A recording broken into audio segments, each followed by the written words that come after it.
बच्चों, this is 31st day of 12th physics. ठीक है, आज करंट इलेक्ट्रिसिटी कंटिन्यू करते हैं।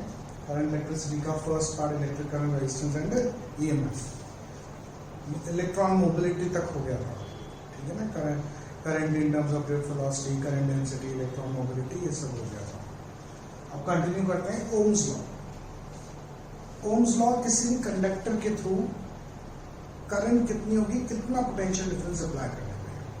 ठीक है, इसके लिए एक लॉ है। ओम्स लॉ तुम लोग छोटी क्लास में पढ़ चुके हो, है ना, उसी को थोड़ा सा आगे बढ़ा के पढ़ेंगे। ओम्स लॉ क्या स्टेट करता है कि under constant physical conditions of temperature and state of wire, bracket में स्टेट ऑफ वायर का मतलब क्या है, ब्रैकेट के अंदर अगर बेंट है तो बेंट ही रहे, स्ट्रेट है तो स्ट्रेट ही रहे। ठीक है, लेंथ फिक्स रहे, area of cross section fix रहे, तो ब्रैकेट क्लोज्ड। ठीक है, the current flowing through conductor is directly proportional to potential difference across conductor. यानी टेम्परेचर फिक्स रहना चाहिए, वायर की स्टेट सीधा है तो सीधा, टेढ़ा है तो टेढ़ा, और उसका लेंथ, उसका एरिया ऑफ क्रॉस सेक्शन अगर ये सब फिक्स्ड है तो current flowing through a conductor is directly proportional to potential difference across conductor. This is Ohm's law, यानी I is directly proportional to V, और V is directly proportional to I, और V equal to IR, where R is constant of proportionality called resistance of conductor. R is what? Resistance of a conductor. ठीक है, अब R क्या हो जाएगा? V upon I,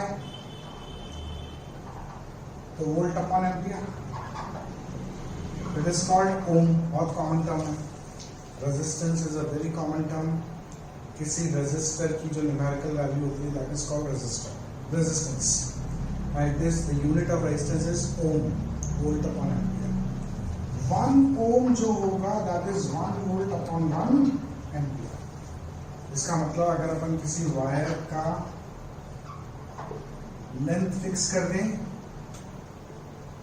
ठीक है, area of cross section fix कर दें, ठीक है, टेम्परेचर कांस्टेंट रहे, और इसके अक्रॉस 1 वोल्ट का पोटेंशियल डिफरेंस लगाऊंगा और 1 एम्पियर करंट फ्लो, तो इस कंडक्टर का जो रेजिस्टेंस होगा that is 1 volt. If a potential difference of a given wire, given specimen, if a potential difference of 1 volt across a given specimen results in a current of 1 ampere through specimen, then resistance of that specimen is said to be 1।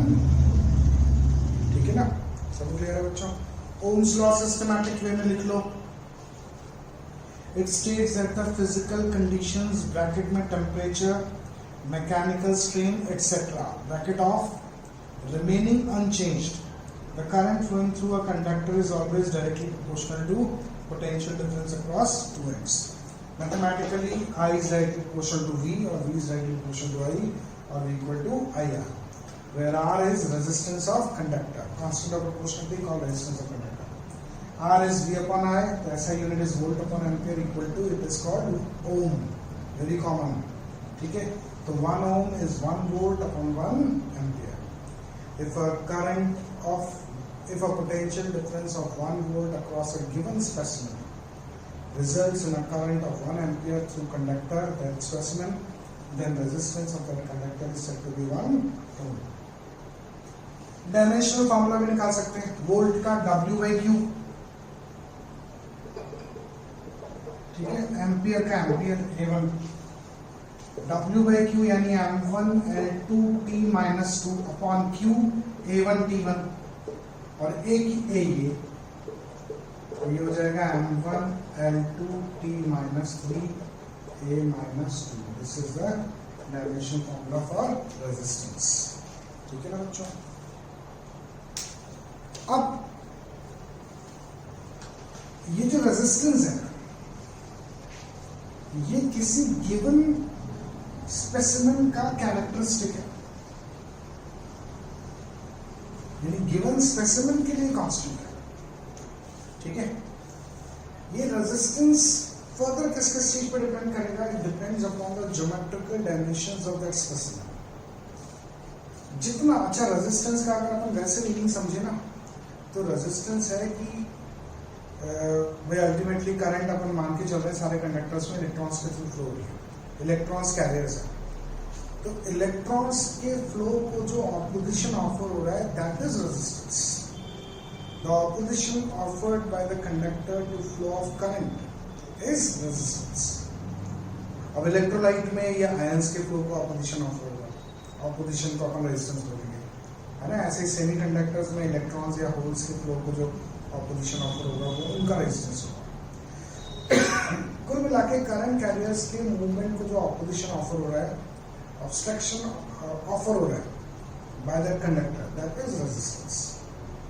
ठीक है। अब resistance जो है किसी conductor का वो उसके geometrical dimensions पे डिपेंड करेगा। पहली चीज लेंथ, जितनी लेंथ ज्यादा होगी रेजिस्टेंस उतना ज्यादा होगा, है ना। सिंपल सा एग्जांपल है, खराब सड़क जितनी लंबी होगी उतनी अपनी दिक्कतें बढ़ती चलेगी, तो R is directly proportional to L. दूसरा, area of cross section inversely proportional to area of cross section, यानी जितना बड़ा एरिया ऑफ क्रॉस सेक्शन होगा उतना इलेक्ट्रॉन्स इजीली पास हो पाएंगे। सड़क जितनी चौड़ी होगी ट्रैफिक उतना इजीली पास होगा, तो it is inversely proportional to area of cross section. Combine करें तो R is directly proportional to L by. ये सब कांस्टेंट टेम्परेचर पे चल रहा है, ध्यान रखना बच्चों। टेम्परेचर चेंज हो जाएगा तो रेजिस्टेंस चेंज हो जाएगा। ओम्स लॉ की कंडीशन है टेम्परेचर कांस्टेंट। ठीक है, तो कंबाइन करें तो R is directly proportional to L by, और R equal to rho L by, where rho is constant of proportionality called resistivity of conductor. Rho is constant of proportionality called resistivity of conductor. Now rho is RA by L. ठीक है, तो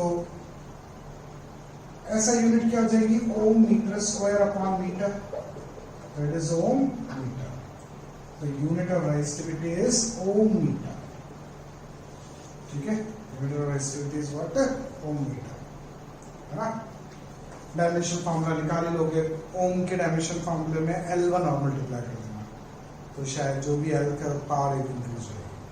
ठीक है, अब ये जो resistivity है ये इस सब्सटेंस का कैरेक्टरिस्टिक है। सब्सटेंस का कैरेक्टरिस्टिक है, इसका मतलब रेजिस्टिविटी, एरिया, लेंथ इन सब पे डिपेंड नहीं करेगी। It is fixed for a given substance. Copper के लिए रेजिस्टिविटी इज फिक्स्ड, एल्यूमिनियम के लिए रेजिस्टिविटी इज फिक्स्ड। ठीक है, ऐसे कोई इंसुलेटर ले लो उसकी रेजिस्टिविटी इज फिक्स्ड, है ना। वो सब्सटेंस टू सब्सटेंस वेरी करेगी, लेकिन अगेन टेम्परेचर पे डिपेंड करेगी। तो आगे अपन समझेंगे बकायदा रेजिस्टिविटी टेम्परेचर पे कैसे डिपेंड करती है। ठीक है, लेकिन टेम्परेचर सब जगह फिक्स होना चाहिए। टेम्परेचर वेरी करती, रेजिस्टिविटी वेरी करेगी और इसीलिए रेजिस्टेंस वेरी करेगा। ठीक है ना, ये ध्यान रखना चाहिए। तो resistivity is characteristic of substance, area of cross section, length वगैरह पे डिपेंड नहीं करेगा। ठीक है, अब रेजिस्टिविटी की डेफिनेशन, इट इज, अगर मैं कोई कंडक्टर ऐसा ले लूं जिसका area of cross section 1 metre square हो, जिसकी लेंथ 1 मीटर हो, तो उसका जो रेजिस्टेंस होगा वो उस सब्सटेंस की रेजिस्टिविटी। ठीक है, resistivity is resistance of that substance of a wire of area of cross section 1 meter square and length 1 meter. ठीक है, हाँ, इस सबको इजी करने के लिए क्या करते हैं हम, एक 1 मीटर साइड का क्यूब ले लेते हैं, सॉलिड क्यूब, पूरा सॉलिड है ना। 1 मीटर साइड का एक सॉलिड क्यूब ले लेते हैं, इसके किन्हीं भी दो ऑपोजिट फेसेस के अक्रॉस जो रेजिस्टेंस होता है वो इस सब्सटेंस की रेजिस्टिविटी, क्योंकि देखो एरिया ऑफ क्रॉस सेक्शन हो गया 1 मीटर स्क्वायर और लेंथ हो गई 1 मीटर। ठीक है ना, एरिया ऑफ क्रॉस सेक्शन हो गया 1 मीटर स्क्वायर और लेंथ हो गई 1 मीटर। ठीक है, अगेन जैसे अब मुझे कॉपर की रेजिस्टिविटी निकालनी है, तो कॉपर का 1/1/1 का क्यूब ले लो सॉलिड, उसके किसी भी दो ऑपोजिट फेसेस के अक्रॉस जो रेजिस्टेंस होगा वो कॉपर की रेजिस्टिविटी हो जाएगी। ओके, है ना, समझ में आया बच्चों? तो रेजिस्टिविटी की डेफिनेशन लिखो, 1 ओम मीटर की डेफिनेशन, रुक जाओ एक मिनट बच्चों, रेजिस्टिविटी की डेफिनेशन लिख लो, it is the resistance offered by a wire of this material of unit length and unit area of cross section. ठीक है, resistivity is what? Resistance offered by a wire of material of unit length and unit area of cross section. ठीक है ना? अब resistivity की एक table दे रखी है इंसर्ट, उस टेबल को देख लेना, तुम्हें आइडिया होना चाहिए किस सब्सटेंस की रेजिस्टिविटी ज्यादा है, किस सब्सटेंस की रेजिस्टिविटी कम है। बचपन से तुम्हें एक चीज सिखाई गई है, सिल्वर की रेजिस्टिविटी इज लीस्ट, तो सिल्वर तुम्हें उस टेबल में शायद टॉप पे मिलेगा, तो जैसे जैसे नीचे जाओगे वैसे वैसे रेजिस्टिविटी बढ़ती चली जाएगी।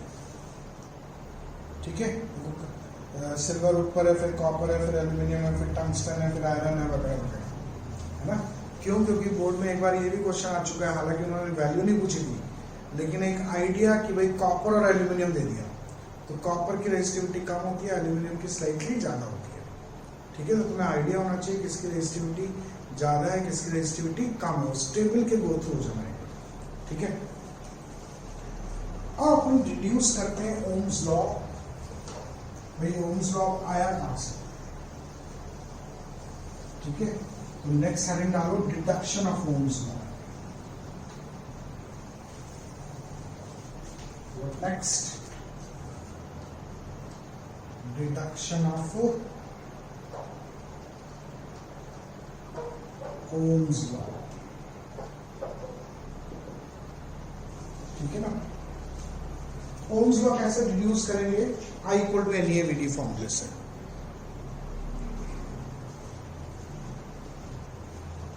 देखो I है NEAVD,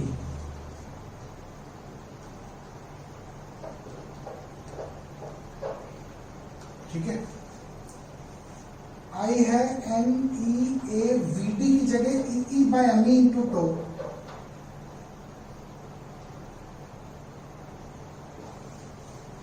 क्या करा मैंने यहाँ पे? VD को E/ME इंटू टो रख दिया। ठीक है, नेक्स्ट स्टेप में NE²A/ME, E को रख दो V/L, तो इसमें क्या करा मैंने? E को V/L रख दिया। Electric field is potential difference per unit length. ठीक है, आप क्या कर लगाओ? NE² τ/ME, A/L V, ऐसे लिख लो। ठीक है, और इस पूरे को एक बॉक्स में बंद कर दो, बॉक्स ब्रैकेट के अंदर। ध्यान से देखो, N concentration of free electrons, number of free electrons for concentration of free electrons for a given conductor। जैसे कॉपर ले लिया आपने, तो कॉपर के लिए N फिक्स हो गया। E चार्ज ऑफ इलेक्ट्रॉन, महा constant. ME mass of electron, इतनी कम ड्रिफ्ट वेलोसिटी होती है कि मास इज महा कांस्टेंट।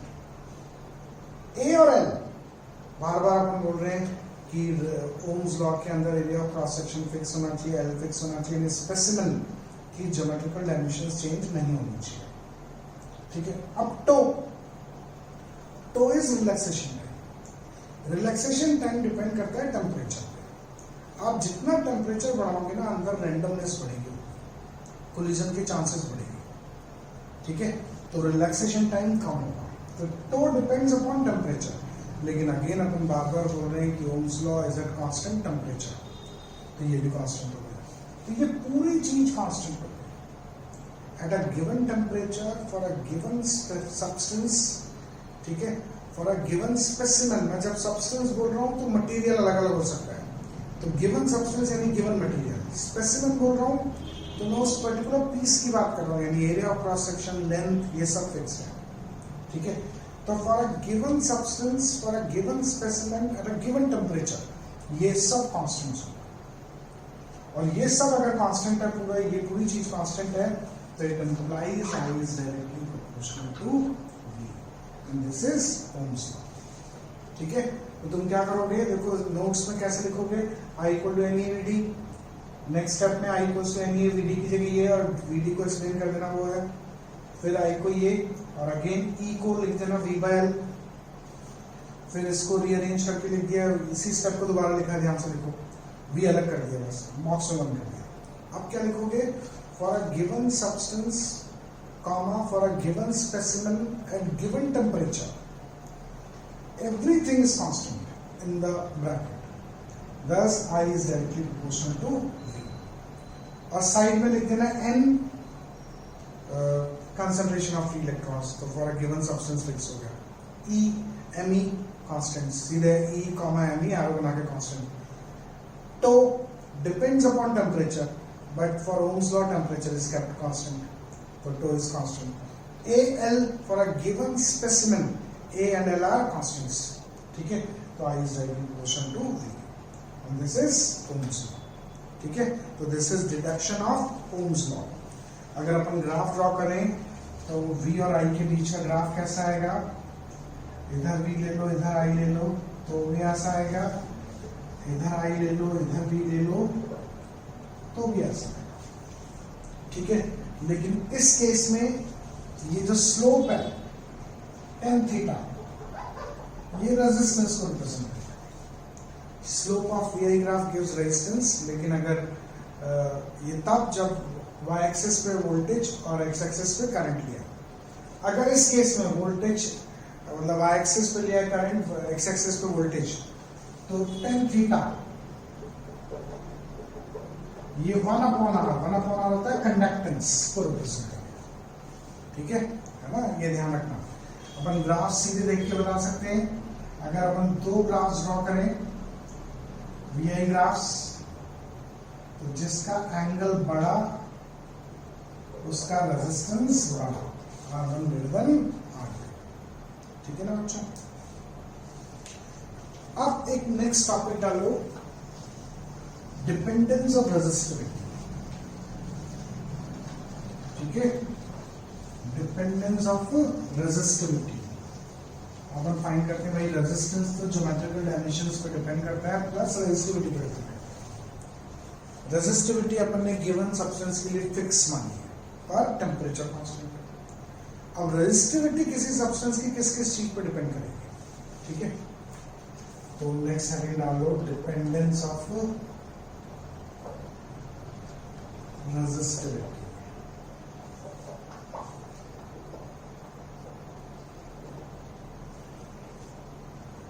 ठीक है बच्चों,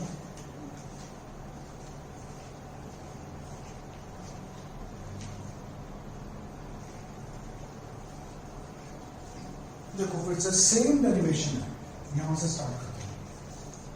I is NEA VD, I is NEA VD को वही EE by ME into tau।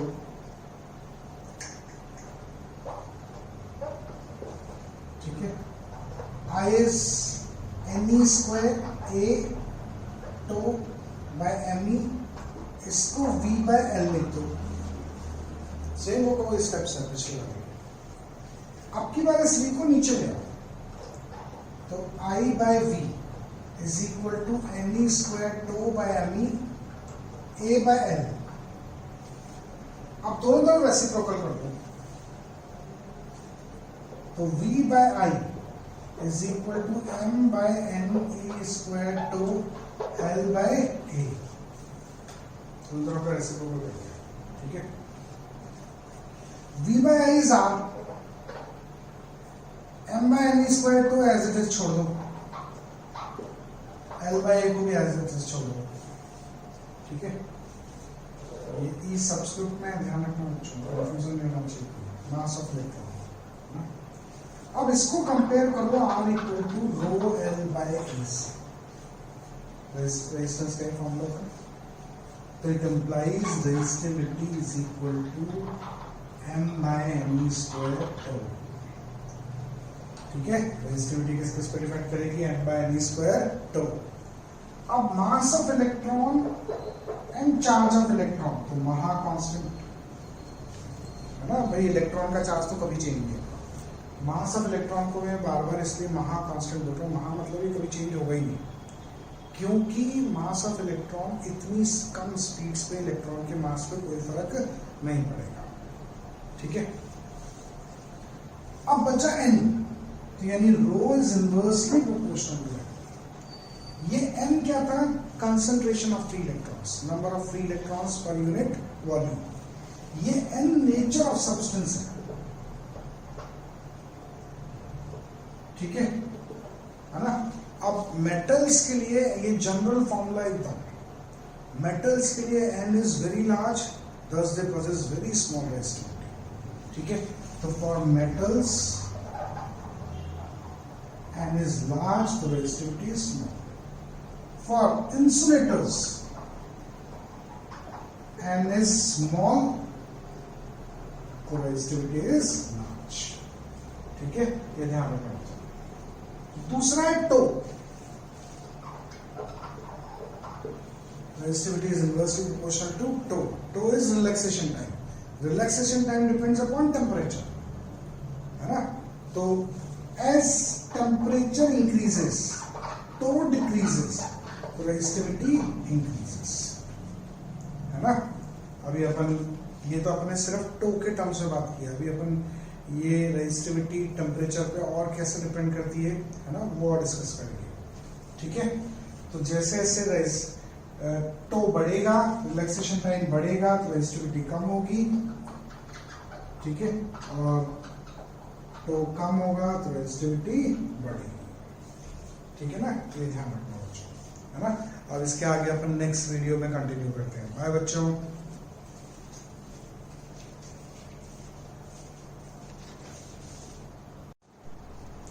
Welcome back बच्चों, है ना? कुछ छोटी छोटी टर्म्स और करते हैं।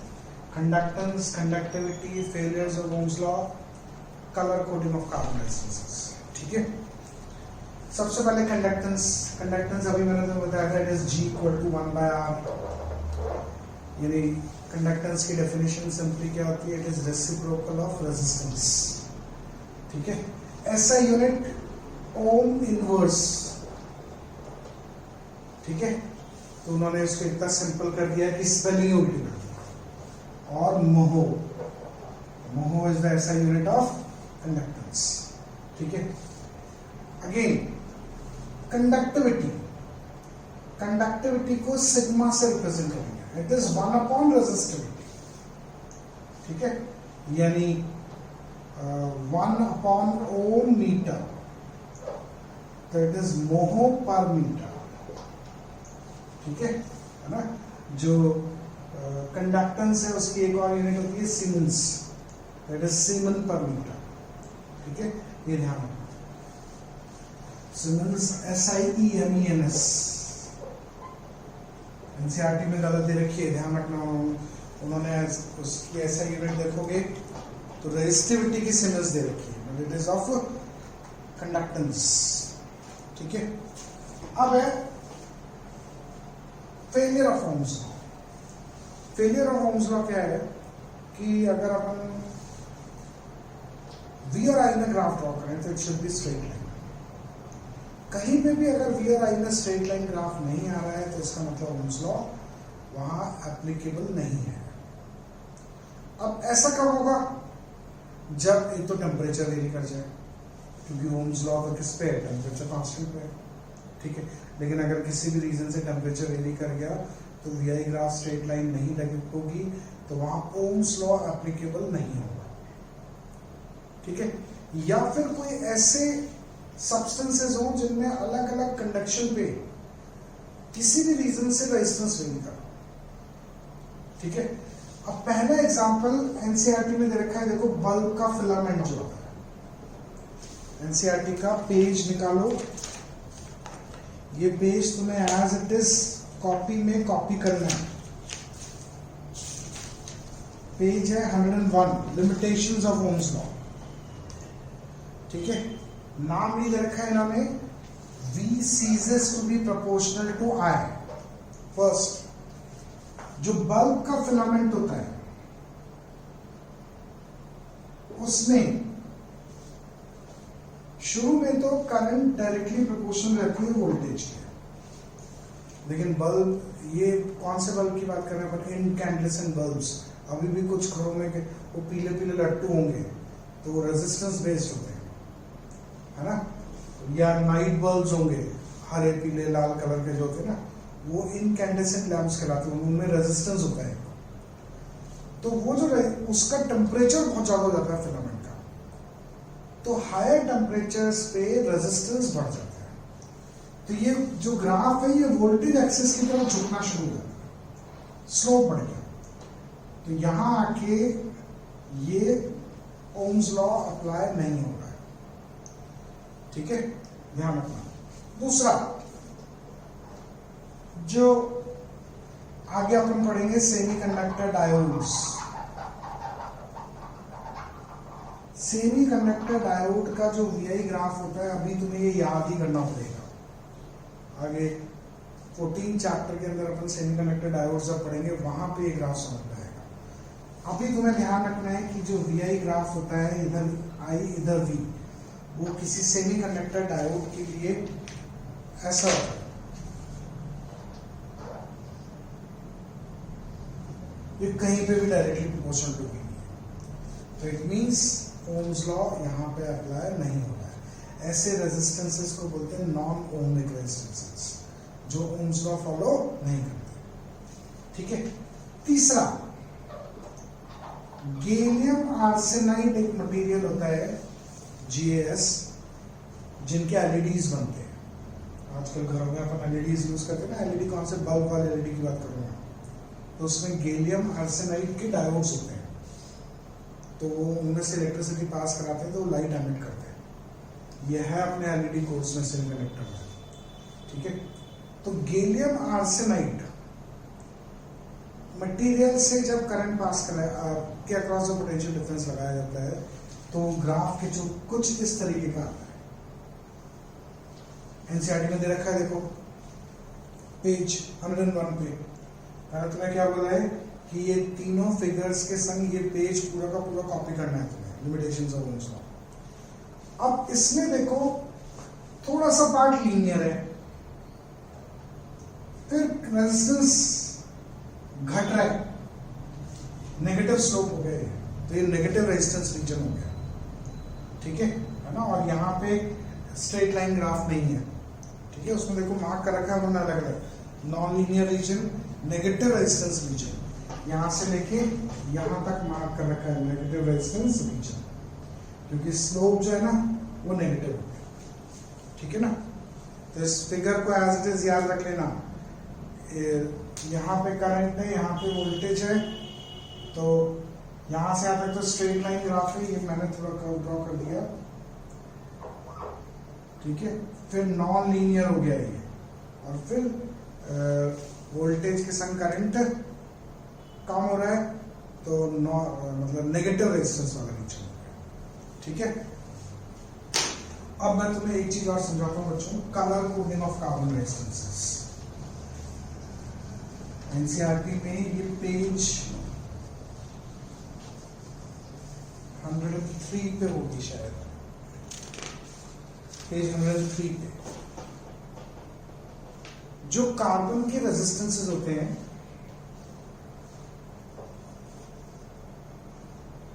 सिलिंड्रिकल, उन पे ऐसे कलर्ड रिंग्स होती हैं, 3 या 4। उन कलर्ड रिंग्स को देख के हम रेजिस्टेंस की वैल्यू फाइंड कर सकते हैं, ठीक है। या तो 3 होती है या एक चौथी और होती है दूसरे एंड पे। उसके लिए हमें एक सीक्वेंस ध्यान रखनी पड़ेगी। B.B. Roy, Great Britain, very good wife. क्या याद रखोगे? B.B. Roy, Great Britain, very good wife, ठीक है। यहां से नंबरिंग शुरू करो, 0, 1, 2 3 4 5 6 7 8 9, 0 से 9 तक चला। अब ये बीबी रॉय तो नहीं होगा, है ना, ये कलर्स हैं एक्चुअली। ऊपर की तरफ सारे डार्क, ये black, then brown, then red, orange, yellow, ठीक है, अरे येलो, ठीक है, फिर ग्रीन, ब्लू, वॉयलेट, ठीक है, फिर ग्रे एंड देन व्हाइट, ठीक है, वॉयलेट में आईओ, ठीक है ना।